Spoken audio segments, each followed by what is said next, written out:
Hello, and welcome to Your Health, a podcast from the Hoosier Ag Today presents your Purdue Extension podcast network.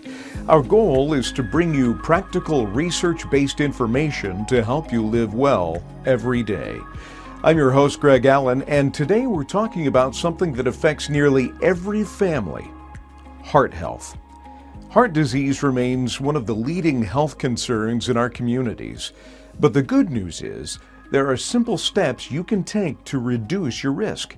Today's episode focuses on the Be Heart Smart program, an educational effort designed to help people better understand their numbers, their risk, and their power to make heart-healthy choices. We'll talk about what the program teaches, who it's for, and how small changes can make a big difference. My guest today is HHS Extension Educator Linda Curley. Linda, thank you so much for joining me today. Greg, thanks for having me. It was kind of funny because we wanted to get a couple other people from your team today, but scheduling conflicts and you know, somebody's on vacation, and so it's just me and you today, and I'm excited All about right, it. let's do it. Well, let's start at the beginning. What is the Be Heart Smart program, and why was it created? So the program was created by folks at Purdue University, and it is focused on heart disease simply because heart disease is the top killer or reason for death in Indiana.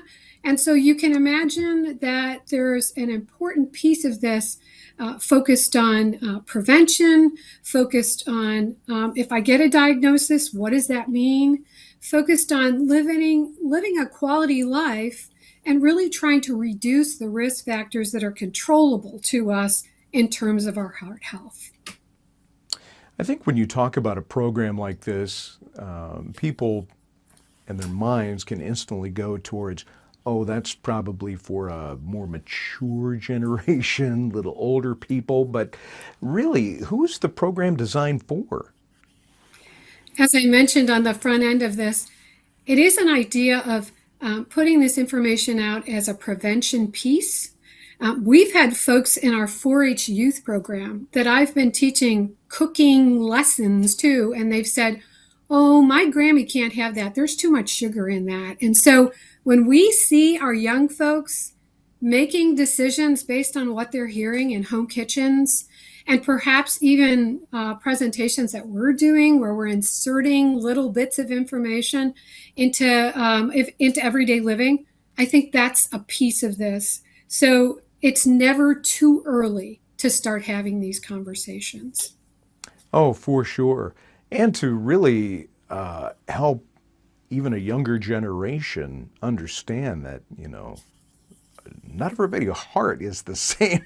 You know, just because you're young doesn't mean, you know, your heart is can sustain terrible eating patterns and that sort of thing. So the education part, I think, is key.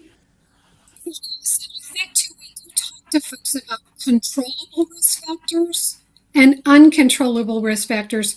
So I hate to say this, Greg, but you and I are older now than we were when we started talking a few minutes ago, and time marches on. So as we get older, we're at more risk, right? But we also want to know that another uncontrollable risk factor is family history. So grandma, grandpa, mom, dad, youth, and generations of people that come along are all going to have to think about the family history, okay? So we can focus on uncontrollable risk factors, but we also have to take into consideration where we started and how time keeps marching on. What is the structure of this program? Like, what are the main goals of the Be Heart Smart program? So our goal is for us to have a pattern of education where folks are learning a little bit of information, taking it home with them for a week, and then coming back to us on a weekly basis so we can kind of scaffold up on that information. What I mean by that is folks learn different ways. I could bring folks into this office or into a library program or into the community and say, here it is. 2 hours later, you go home and you're done.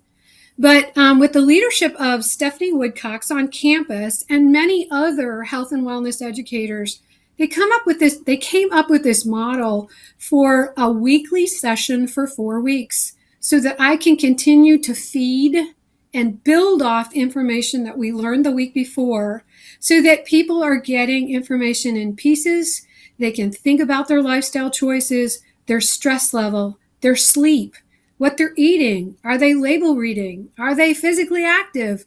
And we're not going to throw it all at them at once. We're going to talk to them about steps in the right direction and to do what we can with what we have in order to live with less risk and perhaps even lower medications and live a better, longer with quality in life. I tell you, you gave a statistic that caught me a little off guard earlier, and that was that in Indiana, the number one cause of death is heart issues. Really? Leading cause of death, right? So when we think about blood pressure, we think about inactivity, obesity, cholesterol. And again, I mentioned a few of the things a few minutes ago. Our stress level. How much sleep are we getting? All of those things are risk factors that are controllable. And so when folks come into the class, we really do try to talk to them about those things that we can, in fact, try to manage better. We do something in Lake County here where I offer a walking program right after that 4-week session with folks, because I want to say to them, here are some more tools for you. We also do a food demonstration during these classes where folks get to watch us prepare and talk about the ingredients that we've chosen, and then to taste it. And it goes a long way towards folks saying, oh, wow, I can do that. And guess what? It tastes good. So I'm going to try that. So again, there are other tools that we incorporate in the program that I think are beneficial and actually kind of exceed what some other programs are doing. That's why I think it's so popular. This topic seems to be an important one to discuss anytime, but is there a particular reason why right now is a good time to discuss heart health? Well, as you know, it is Heart Health Month. And so lots of times we will try to put things on the calendar in conjunction with that. But I have to say, I have to give a shout out to our Lake County Health Department and our Indiana Department of Health, because they supported this program all through last year. We saw more than 150 people in the Lake County area who were supported through Health First Indiana dollars that helped us to fund the fee for this program and the materials for this program. And as you can imagine, if there's a fee to a program but a person needs it, and they might say, well, the difference between me paying for the program and doing something else might be a difficult ask for them. I have to say that, the folks at our Lake County Health Department, Dr. Vavilala, Michelle Arnold, Sheila, who just joined the team over there, Sheila Paul, and also folks that are administering the Health First Indiana dollars. When I applied for the grant, they really found the benefit to the program, and also the fact that we do an IRB approved evaluation that helps us to understand the impact of the program, how we've kind of moved the needle for these people, how they can come into me later on and say, hey, I'm really trying to do the things that you've said, and I'm seeing them lose 15 pounds, 20 pounds, or the medication has been changed, or they're signing up for the next program, because we do a very successful Dining with Diabetes program out of all of the counties in the state of Indiana as well. So again, right now, when you had reached out for information about the program, I really wanted to let you know that there is a push in Indiana for us to help support folks that are dealing with chronic illness, and it's a huge number, as we've already mentioned. And so this idea of prevention, support, when we bring folks together around the table for 4 weeks talking about issues, obstacles, successes, those are all great ways for folks to learn together. It's not just me talking at them. So I think the way that we're providing the program, but certainly the financial support from the state level and our local county levels, is enormous. We're talking with Linda Curley about the Be Heart Smart program. And we're going to take a quick break, Linda, but when we come back, we'll talk about what involvement looks like and how you or someone you know can connect. Stay tuned to Your Health. We'll be right back.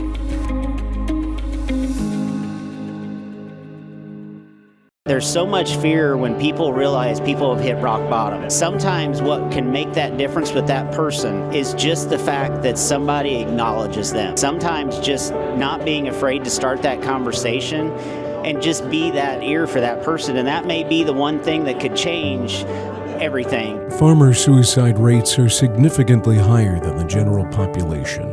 That's why Purdue Extension offers the Purdue Farms Trust Team to offer help when it's needed most. And we're back on Your Health. I'm Greg Allen, and my guest today, Linda Curley. Linda, thank you again for joining me. What are some simple changes that people can make today to improve their heart health for tomorrow? Sure. I mentioned earlier physical activity. Do you know how easy it is to get out and walk and how great it is for you? Now, again, there are folks that have mobility issues and so forth. And so we have a general population of folks that can often get out and walk, whether our staff here, they walk around the county building parking lot at lunchtime. There is no fee. There are sidewalks, and I realize in some rural areas it's tough to do that, but really our county parks and our local park districts, there are opportunities for us to be physically active. So think about those. This idea too of reading nutrition facts labels, I always get a kick out of the fact that a team of individuals will come back in, maybe they attended the program together and they'll come in for another program. I just did a food safety program and many of the people that were here for Be Heart Smart were back again. And one of the gentlemen said, boy, it takes me forever to shop these days because I'm reading labels. Those are the things we love to hear. So simple label reading, is important. How can we reduce our stress level? So we mentioned that earlier. Again, if you're smoking, there are cessation programs throughout the state of Indiana. In Lake County, I'm always touting how important it is for folks to think about their health and to stop smoking as soon as they possibly can. And so we also say that there's opportunity for us to think about our everyday nutrition, not a fad diet, but what am I going to do to change my lifestyle for the better? And hopefully you're modeling behaviors for generations to follow. And that's an important piece of this. We can talk until we're blue in the face about what we should do, but if we model those behaviors for those that are coming up along the way, it is the best way for us to let them know that it's important to me. So hopefully it'll be important to you in the future too. Okay, you're touching upon the fact of diet change and physical activity and habit forming things. But really, let's get more into the nuts and bolts of how diet and physical activity can really impact heart health. Yeah, so we are eating a lot of packaged and processed foods. And even in the program I just did a few minutes ago on food safety, we are encouraging folks to make things, to eat foods that they are making from scratch. We have more people going out to eat these days, and the sodium level in those foods is incredible, right? And we're getting very used to that. We like that flavor, so we continue to eat it. So reducing fat, thinking about the type of fats that we're consuming, certainly our sodium levels, when we think about our blood pressure, the quantity of the food that you eat. Portion control is huge as well, so eating more fruits and vegetables and whole grains. These are things that we talk to folks about, even just reading a label to say, well, what is a whole grain? You keep talking about this, but how do I look at a label and find that? I think the bread looks dark in color, so I guess that's the one I want. That's not necessarily the case. So it is this idea of going through some of these things together to say, this is an easy way for me to make a small change, to move in the right direction. And then once I get that one buckled down, how do I move in the next best direction for me? Linda, if you could wave a magic wand, what is one thing that you wish everyone understood about heart health? That we really should be starting early. Prevention is key. This idea of getting ourselves in a situation where we're taking lots of medication, and we think that taking medication is just going to clear this all up. We're going to be good. It happens way beforehand. So prevention is key. I do a lot of work with the Alzheimer's Association, and heart health is brain health. And so when we see these numbers go up for diabetes, heart health, dementia, they're all interrelated. And so prevention is key. How can people participate in the Be Heart Smart program or get involved? Yeah, so the Be Heart Smart program is offered in all 92 counties within the state of Indiana. Extension educators will partner with community agencies. I know I do a lot of work up here with our local library system. We have a robust library system that have folks that come to those locations in their neighborhood. So, Lake County is a large county, and for me to ask folks always to come to me is problematic. So I want to meet people where they are. And in my county, the robust library system that we have is a great way for me to get into all the corners of my county. The same is happening in our other counties. So please call your local extension office. And if there isn't an educator that's teaching it in that county at the time you need it, we certainly can connect you with other local neighboring counties. We're hoping to do even some more virtual programming so that if you are in a remote area, our rural areas are important to us as well. So if you are, you can connect that way to be able to view the program in your leisure and be able to communicate with those on the call as well. So your local Purdue University Extension office is a great place to start. The program Be Heart Smart. My guest, Linda Curley. Linda, thank you so much for joining us today. What an amazing amount of information. It was like drinking water from a fire hose. But it was really good information, Linda. Thank you. That's what we do in 4 sessions. We give you a little bit at a time.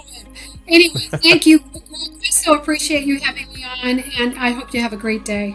We've been visiting today with Linda Curley about the Be Heart Smart program and how education and simple lifestyle changes can help protect your heart and improve your overall health. If you'd like to learn more about Be Heart Smart or other health programs available through Purdue Extension, be sure to contact your local Extension office or visit them online. Thank you for tuning in to Your Health. The podcast from the Hoosier Ag Today presents your Purdue Extension Podcast Network. I'm your host, Greg Allen, reminding you that better health starts with knowledge, and small steps today can lead to a healthier tomorrow. Until next time, be well.